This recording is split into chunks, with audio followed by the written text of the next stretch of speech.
Welcome to the all-new Papa's Perspective podcast.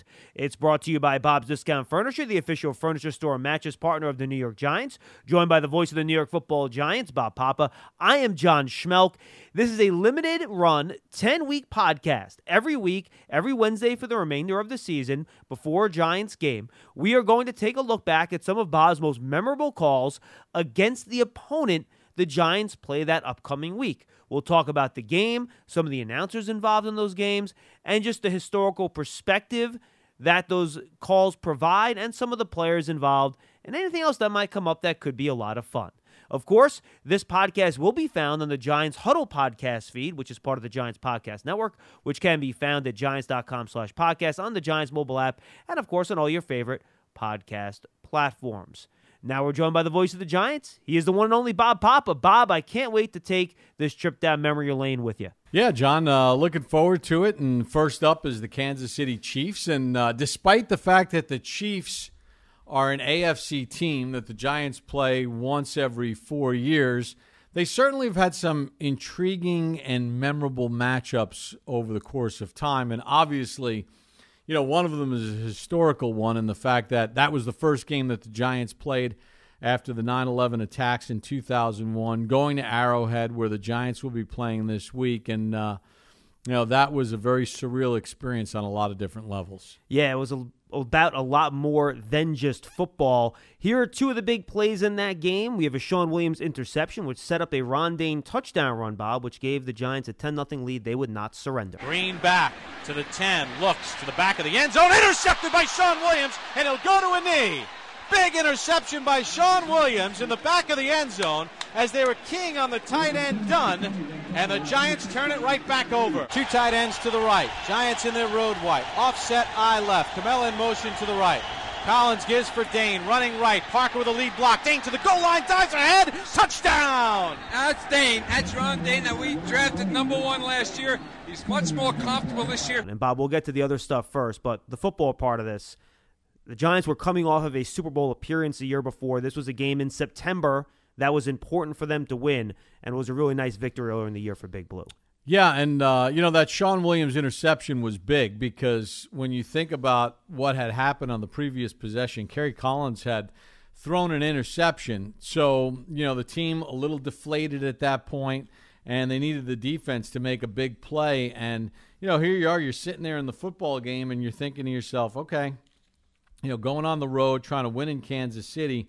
The Giants, turned it over deep in their own territory. It was a 3rd and 11. Collins gets intercepted. So the Chiefs are starting this possession at the Giants' 21-yard line. Giants have a 3-0 lead. You want to stay on top of them. Chiefs had a 1st and goal at the 6, and then Shawn Williams on a 2nd and goal at the 4 gets the interception, which leads to a Giants drive, culminating in Ron Dayne's touchdown run, and we heard the call right there. And let's face it, that was the only touchdown scored in the game. So every play was critical, and I remember the day quite vividly because of, everything else that surrounded it and the fact that the Giants came away with a win and that famous team photo afterwards, all in the first responders' hats, is something you'll never forget. Yeah, and we heard Dick Lynch's voice, obviously, on the call, and for him, 9/11 was something that was horribly personal for him because of the loss of his son. Well, and the other thing about it is at that point in time, they had not had any indication as to whether his son's remains had been recovered. So Dick was still in that awful limbo that so many other families were in. I remember the Giants running out. You're playing in a hostile place like Kansas City. And the standing ovation that they got because they were representing New York, which along with Washington was at the epicenter of the 9/11 attacks.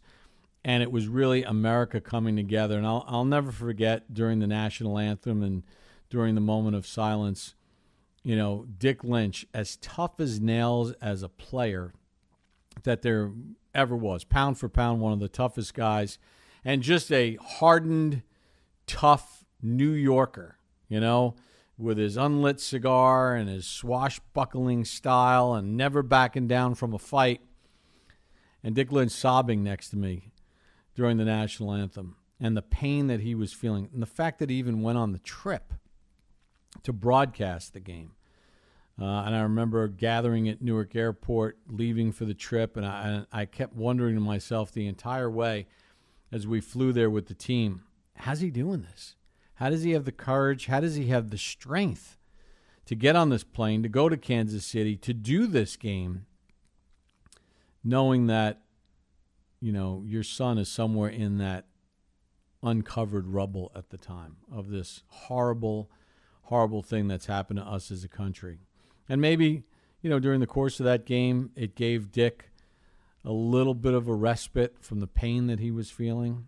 But it is something I'll never forget. It's one of the most memorable experiences of my entire broadcasting career, not from a positive standpoint, not from an actual broadcast, from an emotional standpoint. And, you mentioned the stadium. We lost Jim Fossil this year. He was the head coach of the Giants that year as well. And he spoke a lot about how it almost felt like a home game, the way the Kansas City fans, they're not rooting for the Giants, but they were rooting for New York, and they understood the pain of the city and that the players there and the Giant players were representing the city. And everyone that's been there, and I don't wish I could have experienced it, but I was not there to understand it. You were, what that environment was like walking into that stadium as an opponent, but not feeling that way. Yeah, we had been there before, and it's to me, Kansas City and Green Bay are the two places in the National Football League, and I'll even throw Buffalo in there, as the two places in the National Football League where college meets professional football. There is a feeling in those towns and a rallying point in those towns around those teams, unlike any other city that you go to. And Kansas City is, right up there with those other two places. And you felt like they were rooting for the Giants. You almost felt like the Chiefs players, now they worked their tails off. They're trying to win a football game. Their season's in its early stages. But there was almost a part of it where you felt in that game that the Chiefs players were okay with the way the game kind of turned out. And there is tremendous disappointment. I don't think fans realize it each and every week. Fans feel it at home. There's a loss each and every week when players put their heart and soul into a week of preparation and don't win. This is their job. This is their livelihood. But you kind of just got this sense that the Chiefs were happy that day, and their fans were happy that day. It truly was a very memorable experience. All right, Bob, let's jump ahead to 2005 now. Giants playing the Chiefs, and this game quickly became the Tiki Barber Show. Toss left for Barber, tries to find a lane, does inside the 40 to the 35, shakes a tackle to the 30, runs out of another tackle at the 25, runs out of yet another, still on his feet, galloping to the 10, to the 5, touchdown Giants! Tiki Barber, a miraculous touchdown run of 41 yards, and the Giants have the lead. 41, after picking up 1, after picking up 2, after picking up 10 carries, 13 yards, bang. Manning, handoff right for Barber, cuts it at the 10, to the 15, to the 20, to the 25, to the 30, up the right sideline 40, across midfield to Chiefs territory, and run out of bounds at the Kansas City 35-yard line. Tiki Barber with a 57-yard run, his fourth run of the season, over 50 yards. And Bob, this is really when Tiki Barber was peak Tiki Barber greatness, which for running backs is odd. He's close to 30 years old. He's towards the end of his career, but 2,000 total yards in a few years in a row, and he was really unstoppable in this game. Yeah, it was a Christmas decoration Saturday. The NFL used to stage Saturday games on a regular basis, and I always associated that as a kid with setting up Christmas decorations on a Saturday and having NFL games on. Well, the Giants were playing at Giants Stadium. It was December the 17th. And if you remember going into this game, the Chiefs were a very good football team. Dick Vermeil was their head coach. And this was, on the other side of the ball, at the time, one of the premier running backs in the National Football League was a guy by the name of Larry Johnson, a Penn Stater. This guy was fantastic in this short burst of time. He had 167 yards in the game. But it was Tiki Barber that really asserted himself. There were times when Tiki Barber was able to put the team on his back. Remember, this was still early in Eli's career. This is only Eli's first full year as a starter. Eli had pedestrian numbers that day, 1 touchdown pass, 1 interception, a big touchdown pass to Amani Toomer. But, the Barber 41-yard touchdown run gave the Giants the lead. Then he had that big 55-yarder. And at that point in time, there are certain times when you can feel a player taking over a game. And Tiki Barber was not going to let the Giants lose that day. The Giants are trying to make the postseason. It's Eli's first year as a starter. But Larry Johnson gets a touchdown run in the middle of the fourth quarter. And despite all the good things that happened in that game, it's still 20-17. So Johnson's having his day. Tiki's having a day in front of a national standalone television audience. And then Tiki seals the deal late to ensure the Giants a much-needed win. Manning over center. Chiefs showing blitz. Toss right for Barber. Gets a seam to the 15. Skips his way to the 10. Barber to the 5. Barber fighting for the goal line. Touchdown. No signal. Touchdown, Tiki Barber. His second of the ball game as Giant Stadium erupts with 2:48 to go. The lead is back to 9. And Bob, Tiki was not part of a Super Bowl championship team. So I think some people forget his greatness sometimes. But you compare his stats to Jerome Bettis. You compare his stats to Edgerrin James. There is a real legitimate argument that not enough people make that Tiki Barber belongs in the Pro Football Hall of Fame. There's no doubt about it. And unfortunately, with the way it's all played out for Tiki, with his sort of alienation with Giants fans, with his comments on the way out the door, and then the Giants win the Super Bowl the next year. And to me, it's heartbreaking knowing Tiki personally, knowing the way he played this game, knowing how hard he prepared himself to go from being just a third-round back out of Virginia, a third-down back out of Virginia, someone who thought was going to be sort of like a next David Meggett, to becoming one of the premier running backs in the National Football League. And you put the back end of his career up against anybody. And I think he still owns some records for, final 3 years of a career rushing numbers.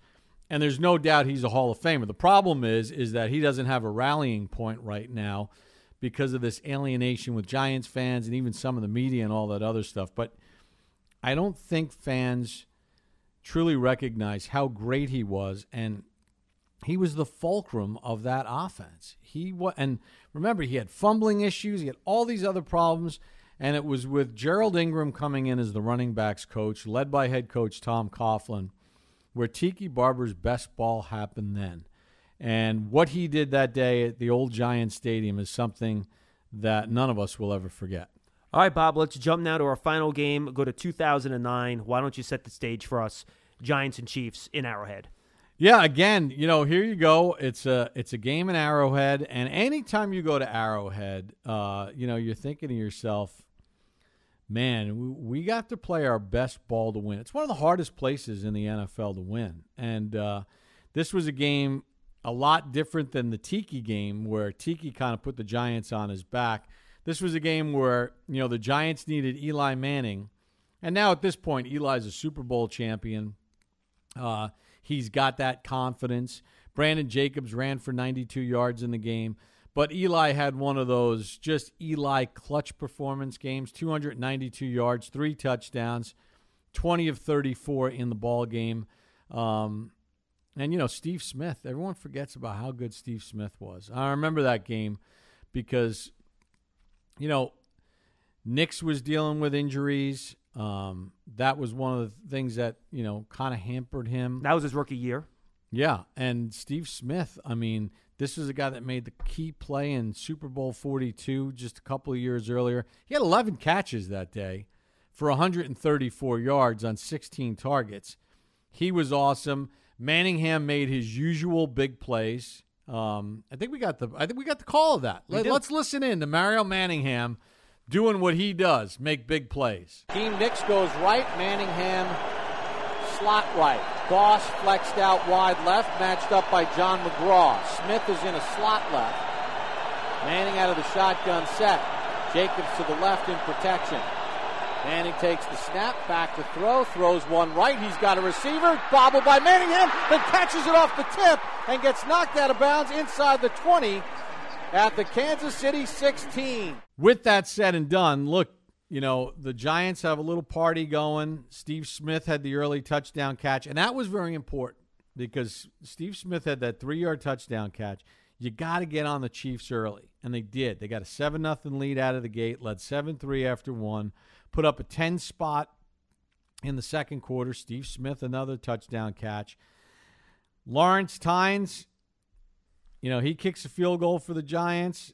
The Giants are in control of this game, and then Akeem Nicks, big play, a harbinger of things to come as he puts icing on the cake. Little screen to Akeem Nicks. Does not get a block, but shakes out of a tackle, and there goes Nicks down the left sideline. 25, 20, 10, cuts back at the 5 and walks into the end zone for a touchdown.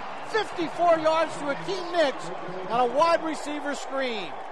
Yeah, Bob, and I think this was kind of a transition year, right? From the 2007-2008 Giants becoming the team eventually that would win in 2011, where it's not quite as much defense and run the football. You're starting to air it out a little bit more, and Eli is hitting the prime of his career now where he's hitting the peak of his powers. Yeah, and I mean, look, they were still smarting over what happened in 2008. They were the best team in the NFL. The Plexico Burress situation happened, which derailed everything. He was the X factor that Philadelphia could not deal with. And not having him in that playoff game changed everything for that team because, remember, they beat Pittsburgh. They beat Arizona in the regular season. Those two teams played for the Super Bowl. The Giants were the best team in the NFL. So they had a little score to settle. And going to Kansas City in that year was, that was a tough game to win. Anytime you have to go to Kansas City and win, and they got the job done. Bob, this was fun. We'll be back next week with a look at some of the classic Giant games against the then Oakland Raiders, now Las Vegas Raiders. Oh, I can think of a few of them, like Al Davis screaming in the press box in 1989 as David I wasn't calling the games back then, but we got some stories about the Raiders. And there's also a New Year's Eve game in there that... I would rather talk about what happened after the game back in New York City for us, but we could talk about the game, too, in Oakland. Bob, this was fun. We'll talk to you next week. Looking forward to it. That's episode 1 of Papa's Perspective, a look back at some of the great calls Bob had in Giants-Chiefs games. Next week, we'll do the Oakland Raiders. It should be fun. It's all presented by Bob's Discount Furniture, the official furniture store and mattress partner of the New York Giants. For Bob Papa, I'm John Schmuck. We'll see you next time on Papa's Perspective.